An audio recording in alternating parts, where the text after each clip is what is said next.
Brilliant. So we're joined by Ewan Steffan on the number one podcast in Liverpool.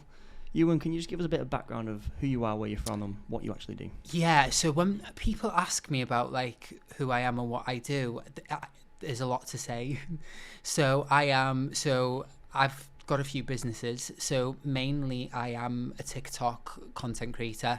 I don't like to say influencer, it feels a bit lazy. So I'm a content creator, I'm a social media manager for various different businesses. I am a Reiki master and I am a TV presenter. Brilliant. So yeah, I do a bit of everything. So whereabouts are you actually from? I am from Bangor in North Wales, just outside Bangor, but I've lived in Liverpool for 16 years now. So I've lived here for like half my life. Right. Okay. So yeah, I think I'm an honorary Scouser. I think I can say that term now. And what brought you to Liverpool? I moved here to go to university, but at the time, I didn't move here for the right reasons. So I think I really moved here to come out of the closet as obviously being a gay man. But at the time, it was technically to study, but I just kind of stayed. Right, okay. And obviously, what was your trajectory? So you came here for university, but then obviously it's only recently that you started to go on social media. So what was like the intermediary there? So my family are already like in that world, in that media world. My dad is an artist, like a singer, and both my sisters are as well. So they're all in that world. Right. And when I moved to Liverpool, I quit university, and because all my education had been in Welsh, so I found it incredibly difficult to do any kind of written work in English because everything I'd learned, it was always in Welsh. So I quit university after about a year and a half, and I worked really poor jobs. I stayed in Liverpool, but I worked terrible jobs. So I'd work like shops, receptionist jobs, cash in hand jobs, selling shots, photo keyrings. And when lockdown came, the first lockdown, I was working in a sunbed shop for really poor money. And it was do you remember when everyone was starting to use TikTok? Yeah. So like TikTok was like came around probably. It was coming around just before lockdown, but then lockdown sort of took it viral, didn't it? So at the start, like anyone, I was like, this is a kid's app, little kids dancing. I'm not doing this. I was 30 years old, and I kind of downloaded it and I thought, right, this is what I want to do. What made you want to start the channel though? I just knew that that's what I was supposed to do. Right. I can't tell you what, but I just knew that. I downloaded the app and I was like, because I'm very law of attraction based. I think if you think about anything that you want, you can get it. It doesn't matter how big or how small that it is. And I thought, like, I need to do something to get out on here. I need to do something that no one else is doing, because there's a million food bloggers, there's a million makeup people, there's a million fashion people. And at this time, nobody was really doing anything paranormal on TikTok from Liverpool. There was people doing it on YouTube and all the other platforms, Facebook and stuff like that, but on TikTok there was nobody doing it. So I thought, why don't I try doing this? So I remember, do you remember when we were allowed out for 1 hour? Yeah. It was like half an hour every day, wasn't it? Yeah, I think it was an hour by the time I was doing it. I was like, right, I'm going to go to Smith Farm Road and I'm going to film a ghost story. So I went to Smith Farm Road, and the first video, it was filmed terribly. And I was like, I'll just see how it goes. And had you done like prior research about this, or were you I just got an article off the Liverpool Echo, and it was like, that's a good ghost story, I'll try it.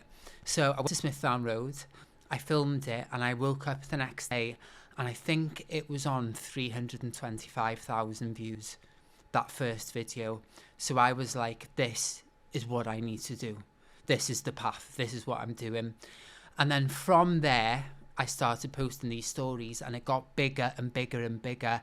And then I kind of branched out to everything else. So I brought food into it, food reviews, because I feel like I have my fingers in many pies. Right. So I brought food reviews, brought film reviews, and it kind of brought everything in.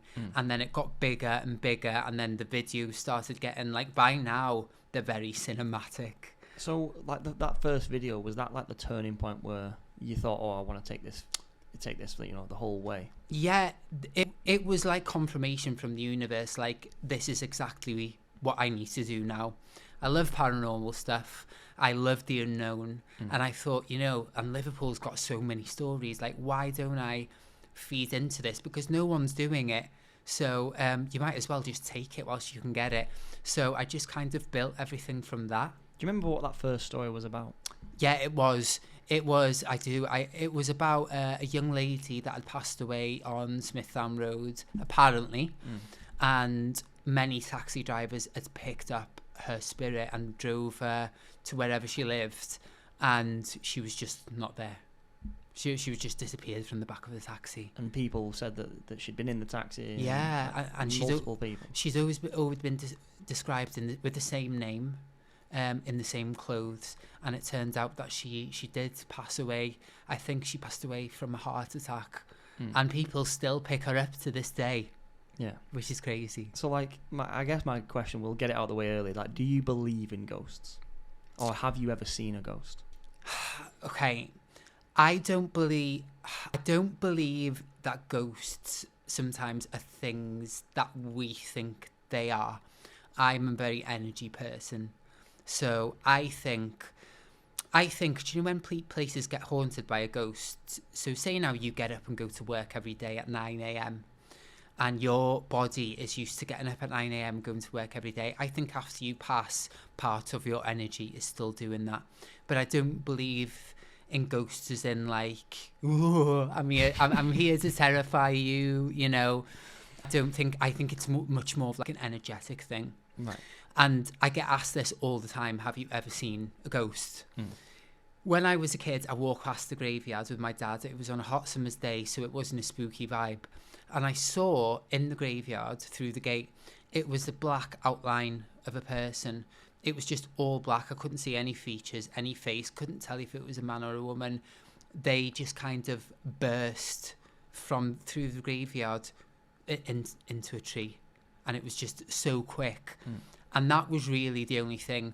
But I did my first paranormal TV show last year, and we were in, do you know, Ruthin? Yeah. We did the jail in Ruthin. We were staying there alone, and the noises that we heard, it was like people talking, even though we were the only people in there, and it was not set up at all. So what was the TV show called? And like, it's a Welsh TV show. Right, okay. It's on iPlayer now. It's called Cysgu efo Ysbrydion, which translates to sleeping with ghosts. And how did they set that up? What was the like routine? Was it to send a certain amount of people to a specific place and then see what happens? So it was a bit like Most Haunted. Do you remember Most Haunted? Yeah, of course. Yeah. So what they do, I didn't know where I was going. So they'd say, just drive to this area and then follow this car. It was very much like a dodgy, like a dodgy thing. And we'd drive there, and then we'd get a tour with the guide. And then me and the other presenter, we would have cameras like the GoPros, and then just fill it through the night.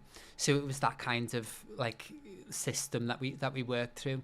And when we filmed in this jail, it sounded like a pub with people talking in it, and we were the only people inside the entire jail. So did you search the jail beforehand? Yeah, everything was. We followed the whole. Not the noise wherever it was going, and wherever we'd go, it just was not there. So that was fascinating. It wasn't scary, it was fascinating, and it was just amazing. Like I felt like, I kind of know now that there's something more than that I don't understand, because there was really no one in there with us. There wasn't. So you talk about obviously like these lingering things of like this sort of energy. Yeah. What are the capabilities of an entity like that, would you say? Because like obviously for me, if I'm thinking why if these go real, why wouldn't they leave? Like I remember talking to a family member a long time ago, and they said, when I die, I'll make it blatantly obvious that I'm dead. I'll come and talk to you, or I'll write a message. So like, what are the actual limits of, let's say, a ghost? Why don't they write messages? Why don't they talk to us? What do they do? Well, do you know what? I don't feel like I'm in a place where I can fully answer that, because I still can't sit here and say I know this for a fact and I know what they can do. I believe, my mother passed away when I was 13 years old, and I don't believe that she would come in any form, and she hasn't, because I don't think she would. but I think that they can show through energy. So what I mean by that is I think they can, of course I think they can appear in some ways, but I think sometimes they send you messages through showing you the favourite song, animals, feelings. So I think it doesn't always have to be like a visual. It can be a feeling, it can be through sound, because energy cannot be destroyed. It can only be created nor destroyed. Yeah, it can only be passed on. So, you know, I think there's all different ways, and that's wonderful. So obviously you mentioned about going to this jail in Ruthin. Mm-hmm. So have you ever been to anywhere around Liverpool where you've had similar experiences? Yes. So I feel with the work that I do, I've been everywhere, nearly everywhere. The only places I haven't been is like Speak Hall. I'd love to go there, or Croxteth Hall. I think I've done everywhere else. I've probably stayed over the most in Newsham Park Hospital. Right. It's like my second home, really. I know my way around. Do you know, if someone's like, I need to use the toilet, I'm like, it's over there, you know. Yeah. And the first time I went in there to do a ghost hunt, I got incredibly emotional. And it was like this overwhelming feeling of sadness and pain. And I definitely feel that was like a supernatural thing. It wasn't just because I knew the history. It was, I could feel the sadness. And I remember I started crying, and it was difficult and it was painful. So it was like living proof to me that I could feel the energy in there. So that was quite dark. Was that one of the most like sort of haunted spots around Liverpool that you've been to, Newsham Park? Yeah. Were there any more that were like that? Not really. I mean, I have to say, I think I must walk down Bold Street about 15 times a day to try and experience a time slip. Oh yeah, so I think I seen something in the news about this, and they said about there's a street in Liverpool where people experience time slips. So where is that, and what? So on Bold Street, we all know Bold Street, right? Yeah. So since 1995, people walk down the street and walk into another time period, apparently. And the people who have never visited the city, they can name shops that were there 30 years ago. Right. Which is insane, isn't it? They can, and it's hard to find this research out, because believe me, I've done the research, and I'm the one that has to go through the history, and it's me that goes through the history books, because a lot of work goes into finding out the research. And people can name things, even people that you know works on Bold Street, and I've had to contact their family members to make sure that these people are real. And it's like they can tell the past. People who've never been here. How many people have like corroborated these stories in terms of how many like sort of witnesses have you got of this? I mean, out of my stories, I've done over 500 stories, not about Bold Street. I would say over 100 things have happened. And even if you go on, on Reddit there is a thread with so much information. People know things. People can tell us about shops that we didn't even know that were there, you know. Back to the Bold Street one, I seen something about like there was a girl and a mum who had like an experience on there, and they were on the phone or something. Yes. Can you just walk us through what happened on that one? So this was actually a recent story that was sent to me. And I have to say this, by the way, I'm very honest about my work. I get a lot of things, people saying that my stories are not true and they're not real. I have never said they are real. I've never said that they're true.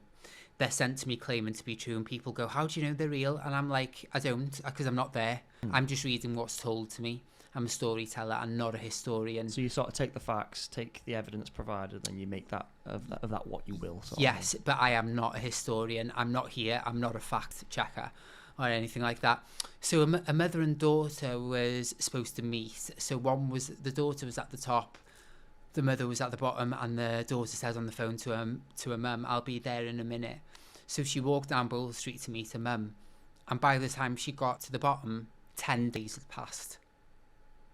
10 days had passed. The police had been out. All these crazy things had happened. Missing, like, search parties had been looking for this daughter, but she just walked from the top to the bottom of Bold Street.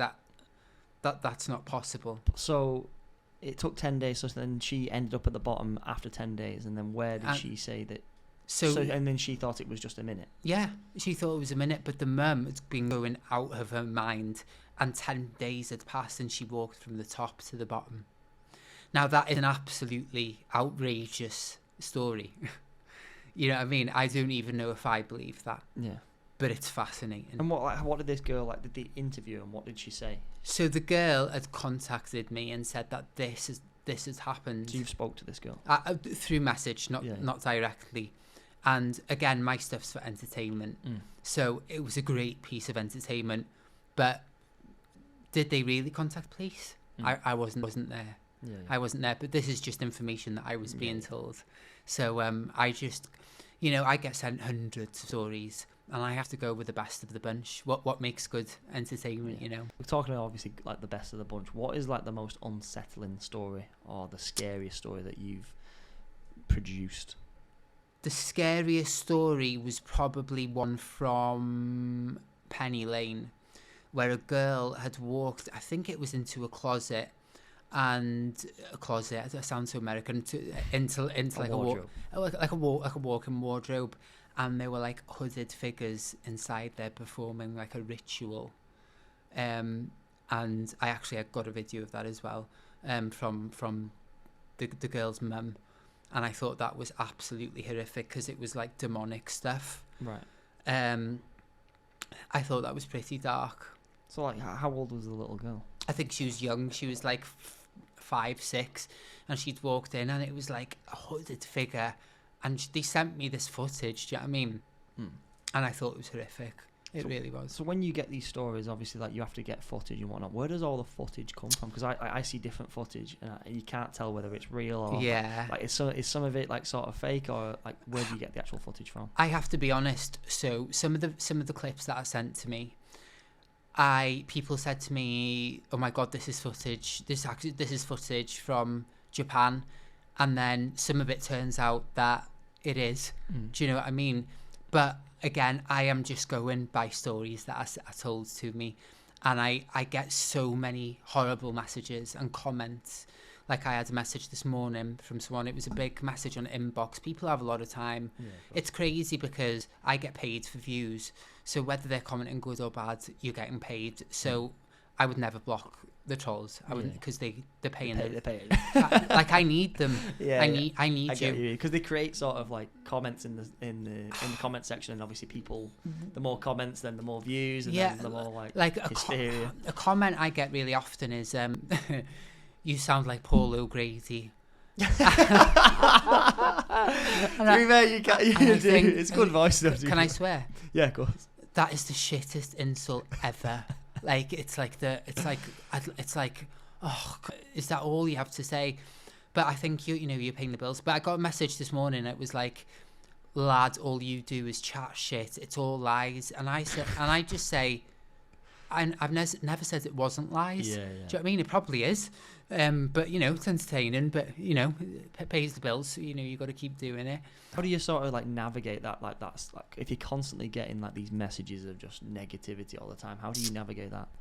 It's with the love. So there's so much more love than the negativity, and people really love the unknown. But I do get a lot of kids actually coming up to me. Do you know, I was on the train a couple of weeks ago, and these like 3 scallies came up to me, and I was shitting myself, and they were like, "Oh my God, you're off TikTok," and I watch you every night before bed, and I was thinking, should you really be watching that, because it's quite heavy stuff, But with the hate, I tend not to reply to it, and I don't block them either, because I don't really block them either because I need them. So if you're talking about like your viewers, like, what is like your average viewer? Like, what kind of people watch your videos on a good week? Well, just any week, just the average week. On a good week, I mean, last week I had 4.5 million watching. This week it's a bit less. It's 1.5 million so far, but I will have content going out tonight. So let's hope that shakes it up. And what's like? Is it like your audience in terms of like, is it everyone who just watches these videos? Do you know what? I have an audience that it's mainly Liverpool. So people that come from Liverpool, they obviously love learning about the city, but I also have an audience from Wales.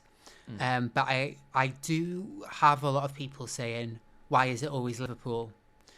And like, if you've not guessed, like, I live here. I've lived here for a long time.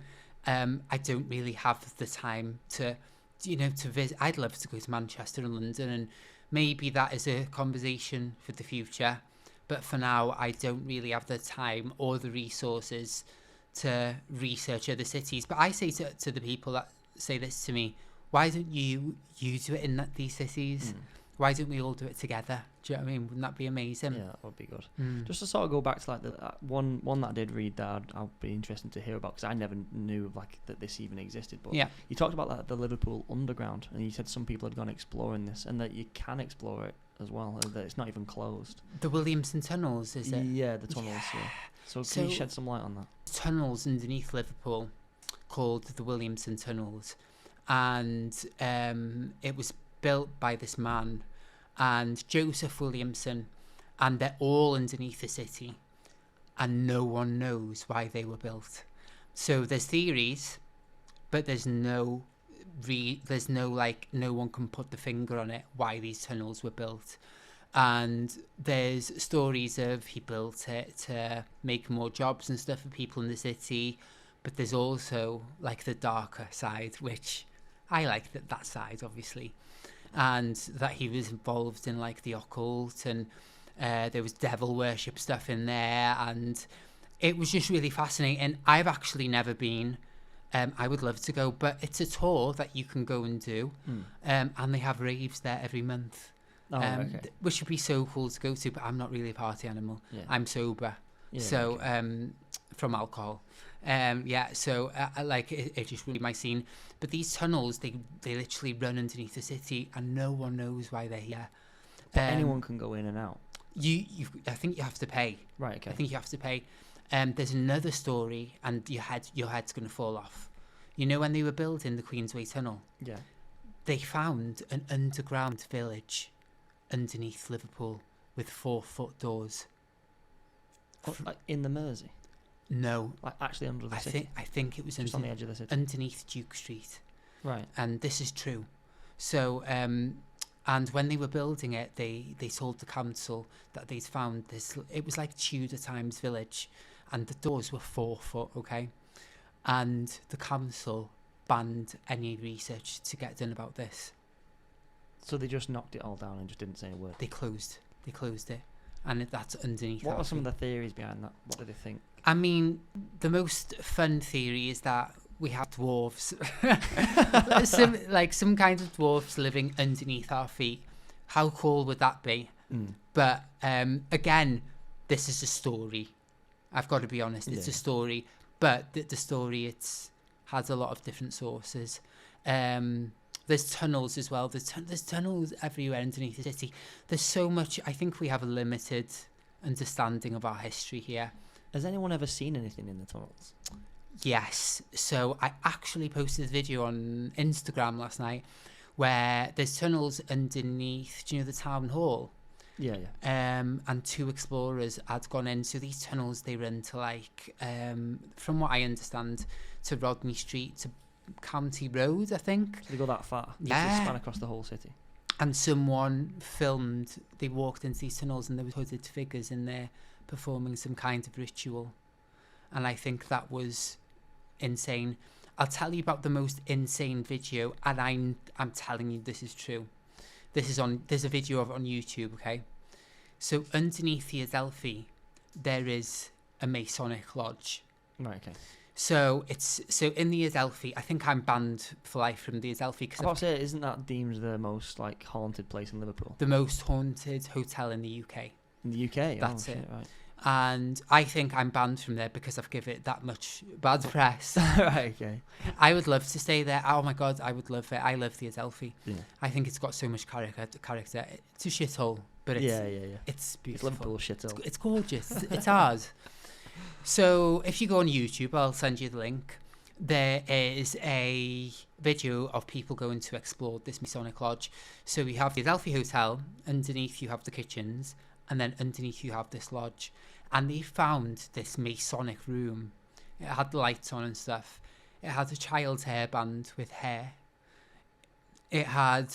And this, they didn't find anything like bodies or anything like that. but there was something going on. There was some like remnants of things. It was all red. It was all red. It had that Illuminati kind of feel. But this video, it's like an hour-long video of the people exploring. It's on there, and it's real. So even if it's not an Illuminati thing, there is tunnels there. There is tunnels there. And I found that really, really interesting. That was probably maybe one of the most interesting videos I ever did. What else was down there in terms of like the hair and stuff like that? It's like, I don't know, there was like these weird symbols. There was, they had, what do you call them, lights where you can trace human... Like ultraviolet lights. That's it. There was traces of human fluids. Fluids, yeah. Don't know what it was, but there was traces of human fluids there. And this video it's on YouTube. I'll give you the link. Yeah, it's interesting. And if someone told me about it, I'd be like, shut up. Do you know what I mean? Because I don't believe a lot of the stuff that I post, but because I've watched, it's like an hour-long video. They're going down through. They sneak through the staff rooms, through the kitchens. So you're not allowed down there. You are not allowed down there. Right. But it's accessible through the hotel. You can go down there. You know, they were going through the staff room. They went through the staff room. This is really naughty stuff, and they waited up to like 3 a.m, right. And they went down and they went through the staff rooms, and you could see this on the video. And there was all these tunnels underneath there. There's no information about this anywhere. Why? So if I was to Google the Adelphi Hotel tunnels, there's nothing. There's nothing there. There's nothing there. Strange. But you need to watch this video because it is fascinating. Because I've heard a lot about the Adelphi, like in terms of it being haunted and whatnot. Yeah. Is that the only thing that down there? Is that what people are referring to, the tunnels? No, that I don't think a lot of people know about that. So on the Adelphi Hotel, there's a spirit called George that meant to he ended his life there. Right. There's a controversial demon on the 3rd floor. 3rd floor is supposed to be demonic. Whenever I've gone to stay there, I've been like, can I stay on the 3rd floor, please? I'd love that. But I do love the Adelphi, but there's supposed to be a child that died in the lift that goes through your bags and stuff like that. And the most weird one was someone woke up and someone's just watching over you as you sleep. Thank you so much for watching this video so far. If you've enjoyed this video, don't forget to leave a like and comment. And also, if you can hit that subscribe button down there, it helps us out massively. I would love that, you know. I would love to experience that. Really? Yeah, I would. So what are some of, like, obviously there's some of the people that, you know, had these experiences in the Adelphi. What were some of the stories that they had? Like you said that person woke up and there was a person over them. What are some of the other things that happened in that hotel? Do you know what? I put a video on the other day of the Adelphi, and someone woke up and there was like a tall entity above their bed, and it was like unusually tall. That was really creepy. And photos of things in the room, like photos of stuff in the room. People wake up and there's smoke all in the room and stuff like that. It's really, really interesting because people don't actually know this. So do you know the Adelphi Hotel? Yeah. Before it stood as the Adelphi Hotel, there was actually another hotel there that was knocked down. And then is there any information of why? Not really. Not really that I know of. There might be information out there but from what I know, there's not really. But there's tunnels underneath the Adelphi that take you to Breck Road. How far is that? How far is it? I think it's a couple of miles. Right. Couple of 2, 3. Do you think all these tunnels are like linked? Obviously, you have the tunnels you referred to before. Then obviously the tunnel under the actual tunnel that is there now. There's got to be. I just think there's so much that we don't know. At the same time, I think there's so much that's fabricated as well. How do you sort of navigate like fact from fiction then? I don't, you know, and I'm very honest about that. If I read something that I go, ooh, that's cool, I'll use that, and I'll rework it into something that I think sounds quite well. But I do believe some of the stuff. Yeah. So obviously I've watched a lot of your videos I actually came onto you a while ago, but obviously I never really knew who you were. I recognized your videos when I came onto you recently. But obviously you have a very specific method of how you narrate the videos, how you create a lot of tension and a lot of mystery. So can you just walk us through like sort of your playbook, and then also give some sort of inside little sort of yeah information on how you do that, how you create that storytelling, that vibe. So with TikTok marketing, as a social media manager, I because I actually do it as a day job anyway, I have to know the app inside out. I have a really good relationship with TikTok themselves. I've worked with them many times, and I know with TikTok the first 5 seconds is the most important. That is when the viewer decides that they're going to stay or go. So whenever I post something, I have to show the most intense part of the video in the first 5 seconds and then tell the story. So I use people who have drones. So I don't use drones myself. A lot of people think that I do, but I don't. I tag whoever. I tag all the drone people in my video, so they get the business, I get the exposure, and they get the exposure as well. So I try now to make my videos as cinematic as possible. When I post, I care about the quality of my work, and I don't want it to be like a video that I filmed on my phone. I want it to be like a piece of cinema. I want it to be a cinematic, horrific piece of cinema. And something that's really important to me as well, this is more important really than the story. It's the music. Right, okay. Because I'm an energy person. You know, I do a lot of energy work and stuff like that. Sometimes I spend a good 45 minutes choosing the music. It's like I need the music to be heavy, and in this part of the story it needs to be more sinister. So it's not just the story that needs to be good, it's the picture, it's the sound, it's the voice, you know. You know, we need to talk about this picture, you know. People love that. Yeah. How much does that affect the video? Say if you didn't have all the perfect sort of, you know, the perfect audio, the perfect sound, the perfect pitch in the voice. So have you seen the Scouse creators? I'm sure you've seen them, and this is not me dissing them. Come with me here.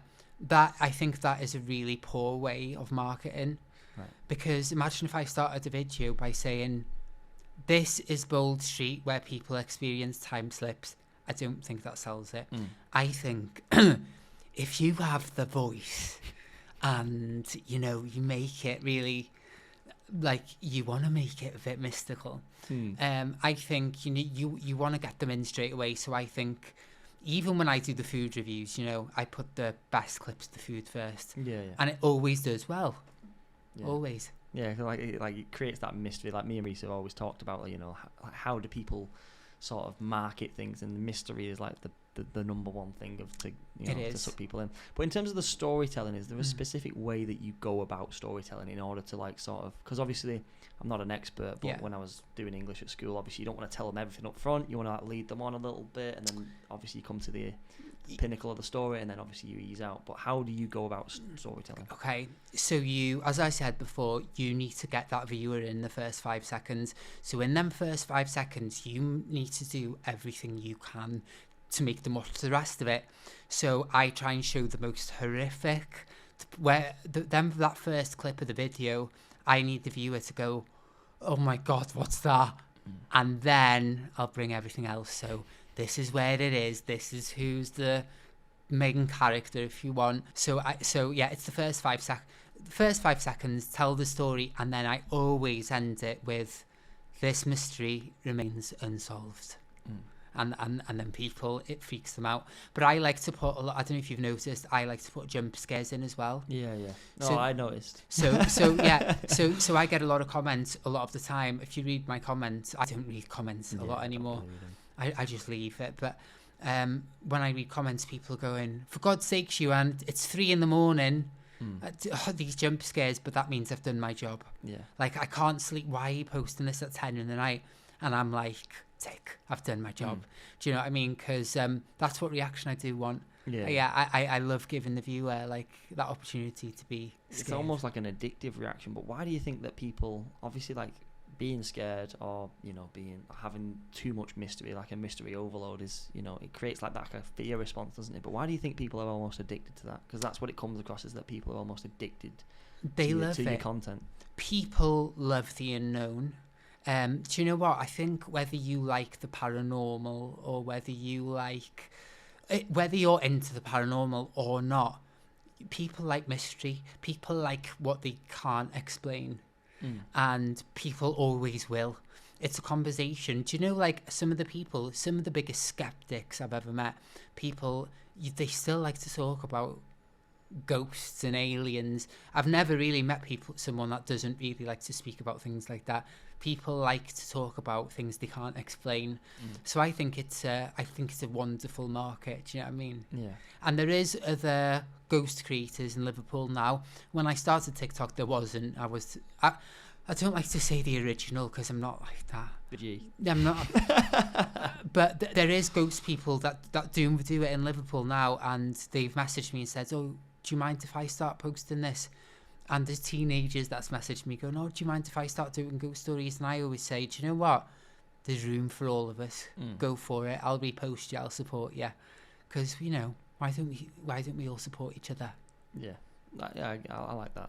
That's kind of a good way to look at it. And like you've sort of obviously because I've never seen anything like it, and I've not really seen anyone around the Liverpool area imitate it yet. But it's always good to sort of start that. Like I said before, in terms of podcasting, there's not loads of podcasts. Obviously there are a few dotted around, but it is like a growing thing, and that sort of thing is a lot more positive than a lot of the shit that I see on than TikTok anyway. Yeah.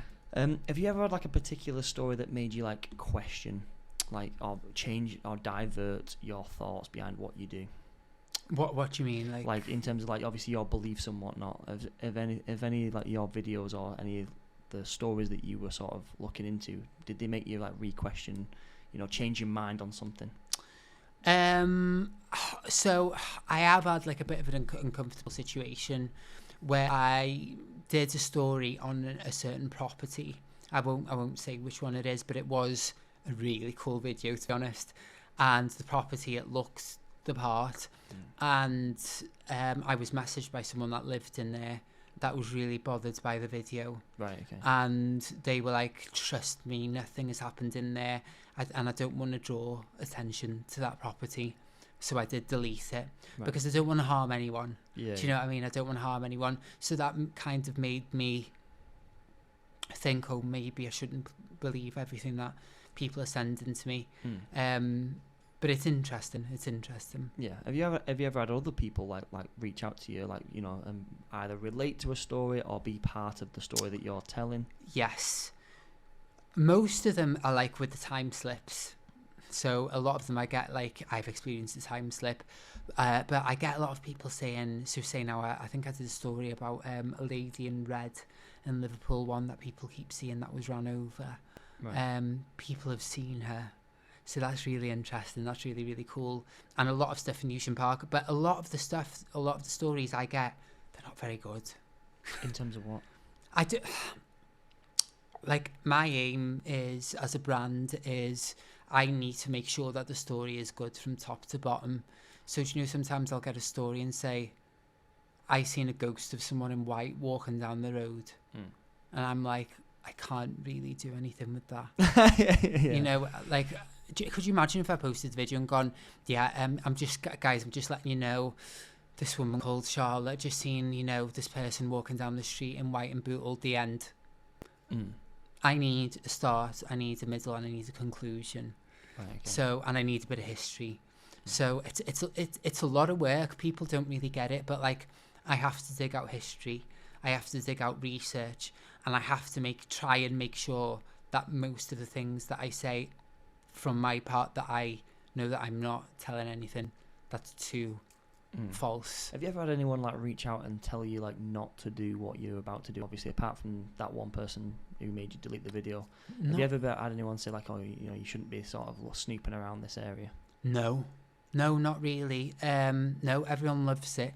I mean, by now, I get a lot of businesses asking me to actually do the opposite, to go in. Which businesses can you? So I did a video, do you know, in the Slaughterhouse pub? I don't know it, no. So it's in town, so God, the stories are amazing in there. So Most Haunted have been there. So I went in undercover. So I went in, I bought a drink, At the time. At the time I drank, got myself a double KD Blue, but I don't drink anymore. And I was like, I'm just having a drink, and I secretly filmed it all. And I did the video about the pub, and it went viral. And then they DM'd me, and they were like, "Oh, can you actually come back? Can you come in and can you do the downstairs now?" Yeah. So like they loved it. Do you know what I mean? Mm. And I believe I will be going back there. What were soon. some of the allegations floating around that place? What Someone, a butcher, had accidentally cooked a human being that lived. So the slaughterhouse is called the slaughterhouse because it used to be a butcher's a long time ago. Right. And someone presented the butcher that lived there with some meat, and a homeless man presented the butcher with some meat. And from what I remember, the butcher cooked a pie with the meat. But when he cooked the pie, he found a person's necklace in it, and it turned out that it was a human being that had been murdered. So he cooked the person on accident completely. It And sounded like that film. What's that film where the humans are in the pies? It's a don't Johnny know. Depp film. Oh, Sweeney Todd. Sweeney Todd, yeah. Sweeney That's Todd, it. yeah. So that I think that's an actual true story. Oh, really? Yeah, but that pub is really cool. Yeah. I'd love to stay. And where is it in town? It's by James Street. It's one off the side. Do you know by Chop Chop? Yeah. It's by there. Oh, right, okay. It's by Chop Chop. It's a small world. but I'd love to go back. Yeah. So obviously, you get a lot of people like saying, like, you know, the paranormal is happening at this place, or you know, you get a lot of people saying that. But are there any like missing person cases that you've done where, you know, it's been overly mysterious, where people have gone disappearing or anything like that? Anything like where it's more like true crime? I have done true crime that has been sent to me, but a lot of the time I can't find information about that. Yeah, because you can't investigate it. Yeah, so I can't say like someone will tell me a picture and go, this was the last person took on this backpacker's phone, and I upload the video and people say I can't find any information about this. So again, I can't tell you if it's true. Do you know what I mean? But again, it's always for entertainment purposes. Yeah. I love true crime, but I'm not really a true crime enthusiast. So have there not been any stories around the city of like different true crime? There is that, but not things that are really unsolved. I mean, there's one about a serial killer. Have you heard about the serial killer in Liverpool? No. So he has to be kept in an underground glass box. So he apparently is like the real life Hannibal Lecter, and he murdered and tortured paedophiles. Right. Okay. Which is amazing, isn't it? Really. Well, yeah. It is. I mean, it's the best. It's as good as a serial killer's gonna get. Like. Yeah, like he did. You know, I think that, you know, paedophiles and stuff, I think it's the lowest as a human being. It's worse than murder. It's the worst thing ever. Yeah. And he killed all these, and I believe that he ate a piece of the flesh, and he has to be kept in a glass box underground. And who keeps him? He's in a prison in Wakefield, I believe. You should Google it. It's all on there. So that made a good story. But yeah, he's going to be in a glass box forever, because he's so dangerous. So I found that really fascinating. But that was a really cool true crime story. Yeah, I've got like a little personal story. So like I don't believe in ghosts. I've seen some weird things that you can't quite explain, kind of similar to what you were saying before. But it's never put me to the point where I'm like, yes, ghosts are real. But this was something very interesting. So this was the evening that my granddad passed away about 6 months ago. And this is a motion detector inside his house that basically picks up motion, then it'll start filming. So, you know, you on a standard evening, you might get 3 or 4 clips of, like, you know, maybe something moves outside or whatever, and it comes on. So if you play the clip, Reese, so this is the first clip of it. Like, I don't know what's moved here, but it's come on. And then on the next clip that's gonna come along in a second. Pause, Reese. So that comes up there. So obviously when my granddad passed away, like, I think my mum went on the thing and thought, oh, well, I'll see what he was doing in the night, you know, see roughly when he passed away. And she's seen this, and then one of our cousins said, well, that looks like our grandmother. So our grandmother died about 15 years ago or so. And it looks like her in a wedding dress. So when you zoom in on the image, like Reese is going to do now, just go to the next image, Reese. The next image on the Finder.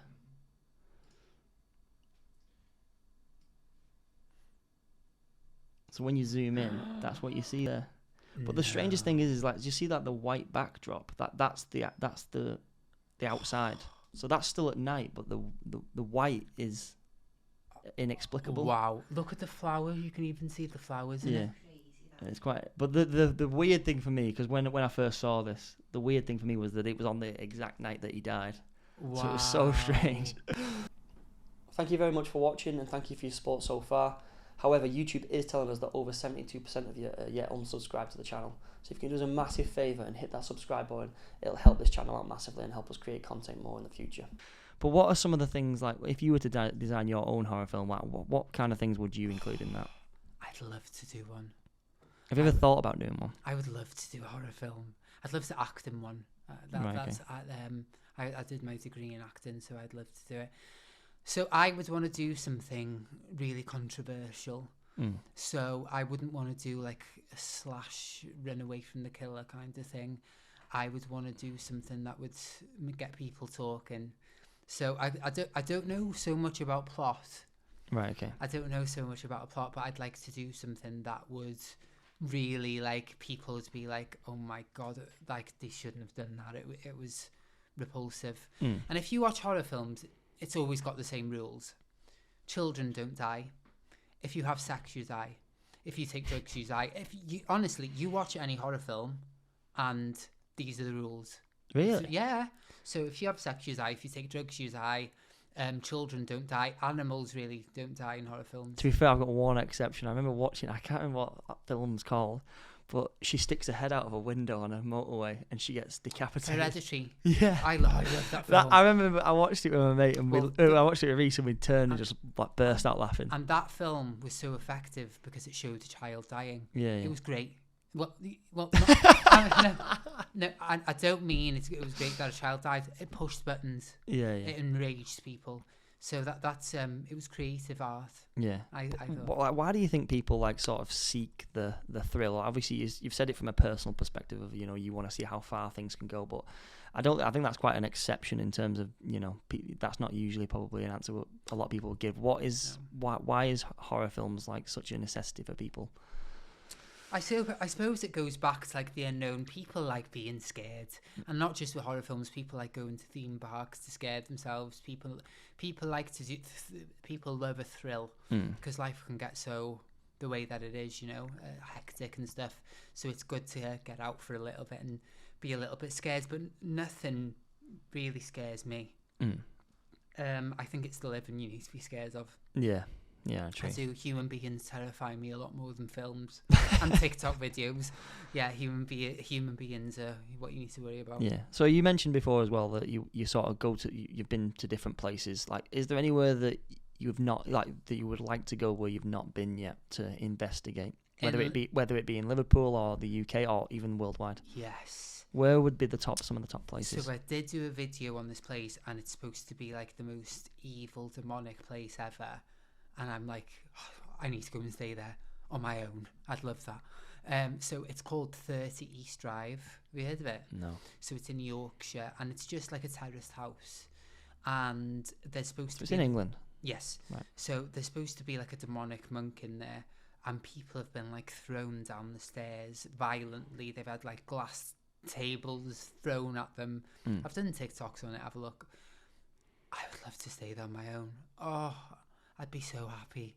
It'd be so interesting. How would you do it? How would you like do the sort of the encounters? Would you set up cameras? Would you set up like audio recordings? What would you do? Or would you just go there and feel it? I'm going to be a little bit boring and say I would probably do a TikTok live. I'm not one of them people that really likes to go live. I'm too busy for it. I work 7 days a week. Do you know what I mean? Like, I wish I could be one of them people that just sits there and goes, "Hi everyone, can I have a gift?" I don't have time to do all that, but like, no offense to anyone. Do you know what I mean? But I'd probably love to do a TikTok live doing it, or I'd love to do I'd love to just go there and film some bits. I'd be happy to do it by myself, but I'd love to do it there. In Liverpool, it must be the Williamson tunnels. I'd love to go and do that, or I'd love to go and do Speak Hall. Right. I think it'd have to be one of them two. Yeah. So when people do these like TV shows, like you mentioned, Most Haunted before, like they take all this apparatus with them to pick up different audio, different cameras. Yeah. Like, is that all true? What you see on the television, or do you know anything about that? Can I show you something on my phone? Yeah, sure. Katie. So, I have an app on my phone, and it's called Necrophonic. Necrophonic. Right, Necrophonic. okay. This is the first app ever made that can pick up white noise. Right. So what it does, it picks up things that human ear can't hear. Right. Okay. And you can download it on an iPhone. Yeah, you pay for it. It's £10 one time, and I used this in my TV show, and it said my name. Now, when you go to graveyards, it goes crazy. Do you want me to turn it on? Yeah, go for it. And it's the first one ever. It said my name. It picks up white noise. It picks up things in the room that human beings can't hear. Right. So, kind of like a dog. a little bit. So yeah, it's just called Necrophonic. It looks like this. Right. Okay. And you've got to put your phone on loud. So. Is there anyone in the room with us? There might not be. Can you say my name?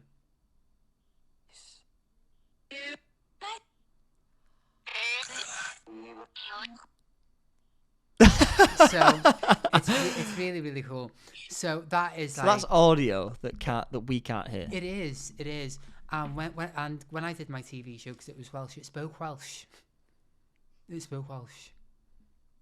That's so strange. It's really interesting, and it's like, and I know that it works and it doesn't use any of your internet because it works when your phone's on flight mode. Right. Okay. So it's got to come from somewhere. So, but if you Google that, is not Necrophonic legit? It is. Right. And then is there anything like that can pick up like sort of video? I don't know if I believe all that. Mm. I don't know. I know that is my whole career basically, but I don't know. I mean, with video, I think you can capture things on video. Have you seen orbs and that before? In terms of what? Do you know when you see orbs on video, like white dust? Right. Okay. Yeah. I don't. Do you know when people go, I've got an orb? Yeah. I don't believe that. Right. Okay. Yeah, I don't believe that. I think it's just dust. Yeah. So if you were to go and like set up your own, obviously you do some TV shows and whatnot. If you were to set up your own, would you just simply walk around with a phone with that on and just tell people to walk around? Like how do you increase the chances of, if someone was to say, right, I want to go out into Liverpool or I want to go out into this site, how do you increase the chances of encountering, let's say, a paranormal well event? I think you have to be open to it. I mean, when I filmed my paranormal TV show, because I'd never done an actual TV show, because you have to make a TV show as well. This is a ghost thing. I actually said to the producers, are we faking anything? I said, because if you want me to do that, it is for entertainment. The show, that's what TV is for. Yeah. And we didn't. So what did they say? No, it needs to be real. So even if you don't capture anything, it's fine. Right. Okay. Do you know what I mean? But we did. We didn't really capture visual, but maybe in the next season if I get one. Yeah, well, we'll see. Yeah. You mentioned before about like there being like a UK Area 51 that like no one knows about. Yes. So can you share the story on that? I can. So apparently, I did a video on this and it went quite viral, and I think it's called Rudlow Manor. Or Rudlow Manor, Rudlow. I'm going to say Rudlow. Just type in on Google the UK's Area 51, and it's like these underground bunkers that was built, and apparently it has like alien things in it. And even though it's empty now, there's security on there, and no one is allowed in there. And I think it's in like the south of England. Right, okay. Wouldn't that be cool? So when you research, what does it say that it is? It just says that it's like research facility. So it's like a research air base or something facility. but apparently there's so much more that goes on. But I feel there's so much information on Area 51. People need to like start making documentaries about the UK one. Wouldn't that be so cool to go in there? Do you know anything about like Area 51? Have you ever researched things abroad? I know as much as anybody else knows about it, because nobody really knows anything about it. Do you know what? There might not be anything in there, but I'd love to go in there. But I actually do. This is quite a deep thing. Have you heard of astral travel? No. Well, I've heard of it. I don't know what it what it entails. Astral projection is a spiritual practice where, and it even says there's an unclassified document on the CIA's website on how to do it. That is how real it is, where you can actually leave your body and go anywhere on Earth. How does one do that? You kind of meditate so hard where you imagine your body, your soul leaving your body, and you can travel anywhere. And you can there's books on how to do it, there's meditations on YouTube on how to do it. I've done it. It is a real thing. So you believe in that, yeah? Yeah, I went to my neighbour's house in the middle of the night. Honestly, like, you can go through doors, you can go anywhere. The only place they didn't let me go in, Area 51. So you just is it like a dream state? It's where your soul, or whatever you want to call it, leaves your body and you can go anywhere. You can fly, you can travel. I remember the first time I ever did it, I went to the park at the bottom of my road in the middle of the night and like just had to float round there. And I could see the rubbish on the floor, and you can see things, you can travel places, and just Google it and you'll see all this information. But it was actually on the CIA website that it was a very real thing. How has like this journey of yours like sort of changed your life? Like, is this something that you want to do for the rest of your life? And then how would you then sort of move on and do this as a career? Would you, because you said before about like, you'd love to go to different cities and whatnot. Like, how far can this take you? In the past 2 years, so I don't have an agent and I don't have a manager, and I'm proud of that as well. I've done 2 or 3 TV shows now and done a radio show as well, and any kind of work I've always done it without an agent. I've always done everything myself, and I'm very proud. Everything I've achieved and been contacted for is always through TikTok, and now it's getting more to the TV and media side of things, which I love, because I always wanted to do TV. I mean, the dream obviously is to be able to do these paranormal stories everywhere. There's a million places I'd like to go in the UK. However, I am a one-man business, and it's hard. It's hard to just post things in Liverpool at the moment and work for myself full time. Because if I had like a team, I suppose it'd be a lot easier. But hopefully now my brand I will continue to do things in Liverpool, but maybe I will get even more TV opportunities. That would be amazing. If you could like build a team and go into this full time, and then like go around the world, like would you give up the businesses and all that sort of stuff to go down this solely? Yeah, like my first, even though I run a couple of my own businesses, my first love is creating content for myself. I love doing it, and I'd love to have a little team that would do it with me. Like, that would be amazing. But if not, like, I suppose it's being so happy with where you are now, and I'm so happy with what I have now. Like, I only, I'm just about to hit 200,000 followers now. Last year on TikTok, I had like 50 million views throughout the year, and I was happy with 100,000 followers. That was enough for me. And so I'm just so grateful for what I've already had.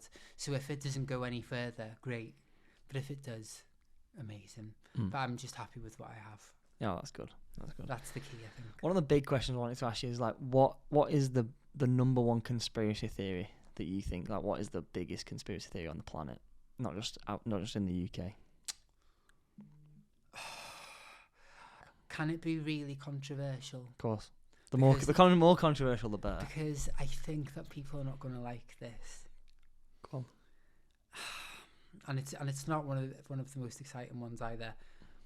I don't think that COVID, I think it was real. There was a real disease, but I don't think it was all that. In terms of what? I don't think it was as out there as what they said. I do think it was a real disease. It's not like I'm a conspiracy theorist and I think it was a made up thing in a lab. I do not believe that, and I don't think the jabs, I'm not an anti-vax or anything like that. I got all the vaccines, but I think a lot of it was exaggerated. I think a lot of deaths were. I think a lot of deaths. I wouldn't even say that's controversial. I'd go as far as to say that that's fact at this point. Is like they were seen to be lying about it, weren't they? Yeah, and I think what the government wanted, they wanted us to shit ourselves. And that's exactly what we did. We were Googling the news every day, waiting for Boris Johnson to come on TV all the time. And I think they loved it. They loved it. They absolutely adored it. And they got what they wanted. I think they made a lot of money, do you know what I mean, off it, and they benefited very well. But as I said, I'm not an anti-vaxxer. I know people that died of COVID, and it's a horrendous disease. So it is very much real. But I don't think it was all that, really. And I think it's crazy that you can find a vaccine for a disease in a few weeks, but we can't cure cancer. But that's what I mean, like them vaccines, I remember when the first paper got published, I remember reading it myself, and I'm not sure if I'm getting this exactly right, but it said the first vaccine gave you like an 86% immunity, and then when you got vaccine 2, it went to like 99%. I was so ill off the vaccine. Yeah, and it just came out to be bullshit, awful. A few years later. And can I tell you about another one? Can I tell you about another one? Right. I'm very open and I'm very honest about things. So I am almost a year sober of alcohol. So alcohol, I don't know if you know this, it comes from the Arabic word al-Khul. And what al-Khul is, it's an Arabic word for body-eating spirit. Now, spirits, the drink, the spirits, because I think it puts a bad spirit into you. It makes you do things you wouldn't normally say. It makes you act like someone that you are not. And it lowers your vibration. Now, I am a massive advocate of plant medicine.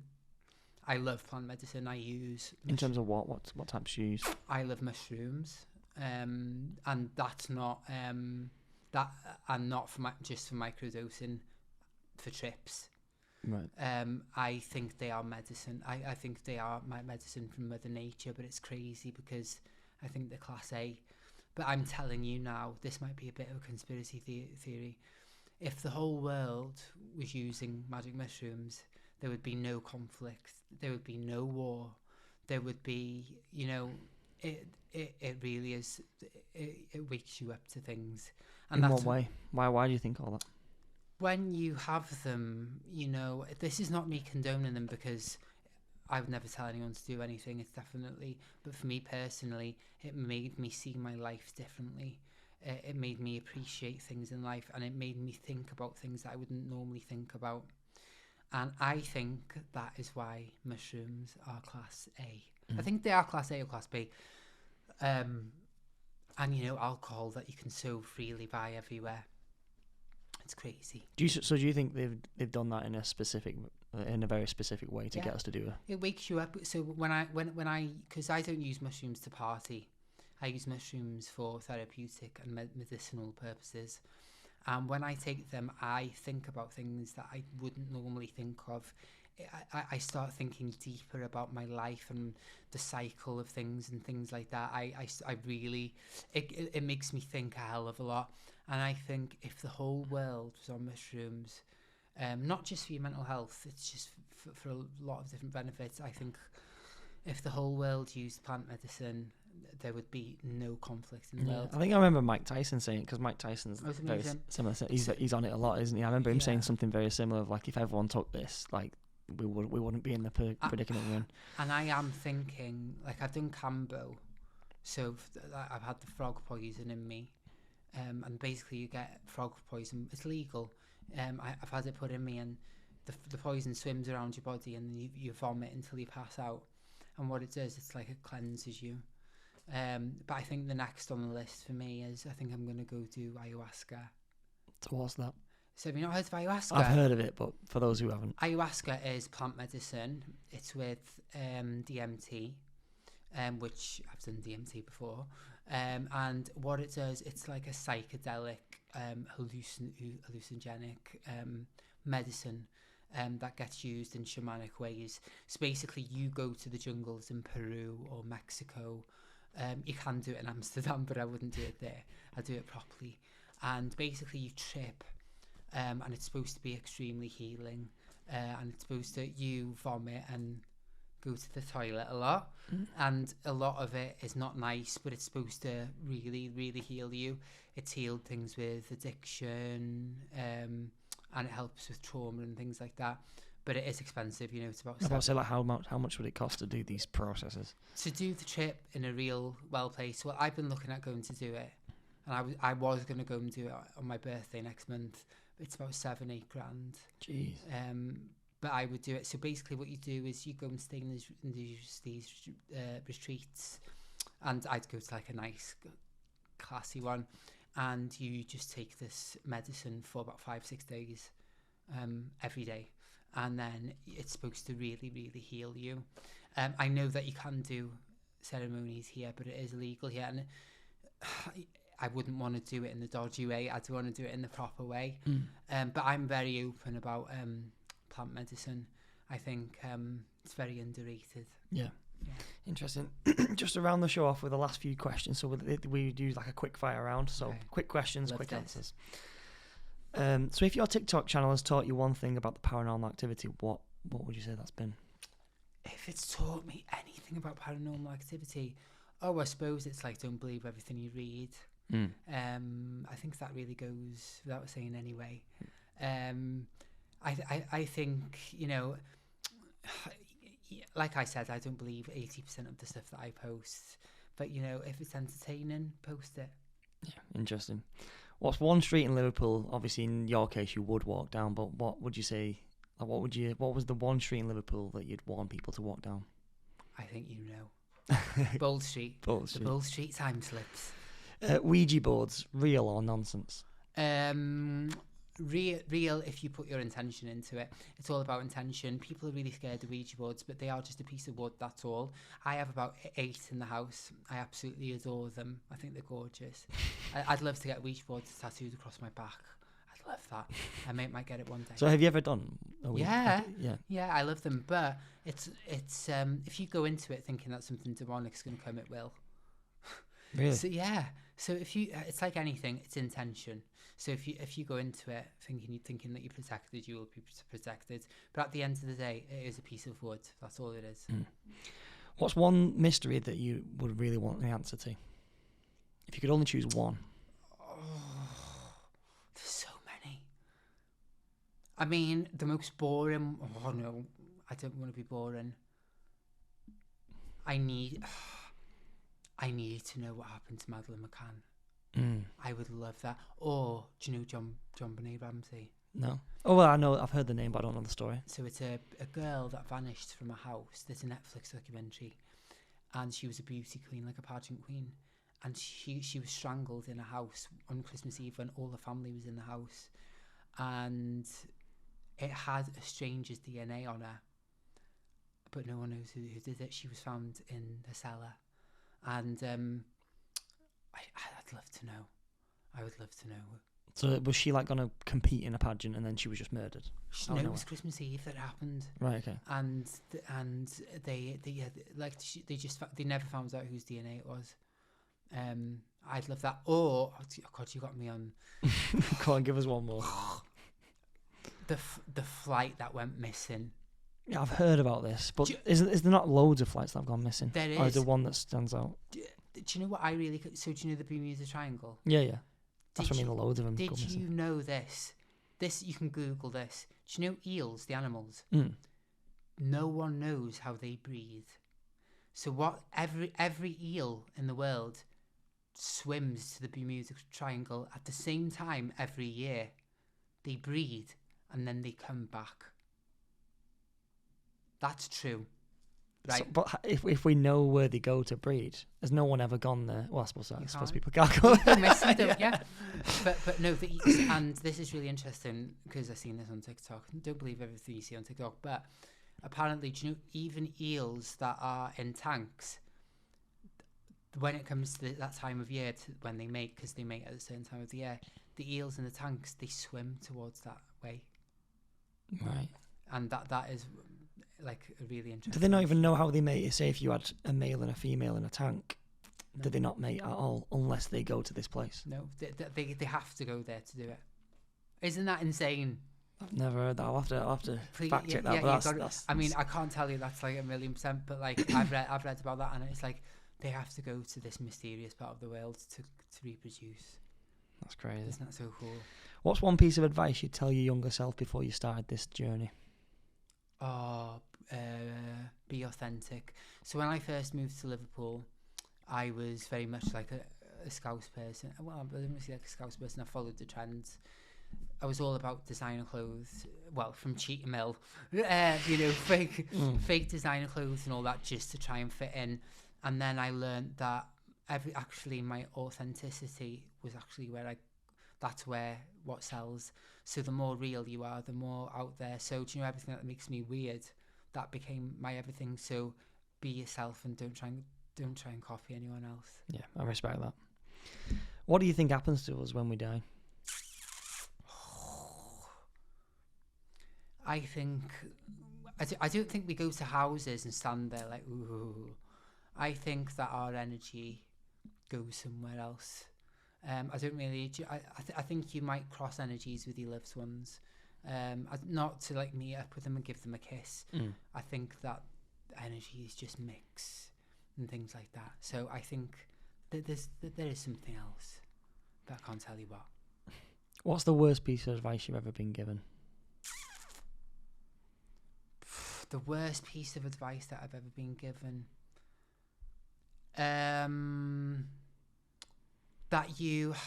It's probably to do with the Matrix, so that you should go to university and buy a house and settle down. Mm-hmm. So I would never buy a house. I've been celibate for 7 years, right. And I'm the happiest I've ever been. So don't copy what everyone else is doing, because you'll go to different places. Interesting. What's the best piece of advice you've ever been given? The best piece of advice, because I've been through a lot of trauma in my life, like extreme stuff, and it became my superpower. Yeah, that's the best piece of advice. And probably my favourite thing to say is, we never learn anything from the good times. We only learn from the bad. Interesting. I've only ever learned anything from hard times. From like the failures over the successes. Yeah. And then to you, what is the meaning of life? The meaning of life, it's an experience. So even with the bad times, when bad things happen, it's all about experience. I feel like our body is like a hotel we stay in for about 70 years, and then the soul goes somewhere else. So when bad things happen now, because they do happen to all of us, right? When bad things happen to us, instead of going, oh my God, I've been through so much bad things, I say, oh my God, what can I learn here? There's always something to learn, whether it's good or bad. And once you start viewing life like an experience, it's the whole thing can be like a big film, a big enjoyable film. Brilliant. And then what's next for you? Some of it I can't tell. Well, next there's more. How do I say this without spoiling anything? Because I'm not allowed to say anything. There is more media things potentially coming up. Excellent. But I can't tell you what. There's the ghost stories and stuff are going to continue on TikTok, and I think there's more things in the media going to come. So hopefully things will grow and get bigger. But if not, I've had a great time. Of course. And where can people find you? So TikTok is my main platform. It's Iwan Steffan, and people are like, how the fuck do you spell that? So if you just go on TikTok, type Liverpool Ghost Stories, I'm the first person there. Perfect. And then same on Instagram. And yeah, they're my two main platforms. Brilliant. Well, Ewan, thank you for your time. You've been a pleasure, and you're a very good storyteller. I feel honoured to come on this podcast, because I know it's like a big podcast. So thank you. Thank you very much for watching. If you've enjoyed this video, don't forget to leave a like and comment on the video. Let us know your thoughts. As well, on your way out the door, don't forget to hit the subscribe button down here. It'll help this channel out massively. Thank you.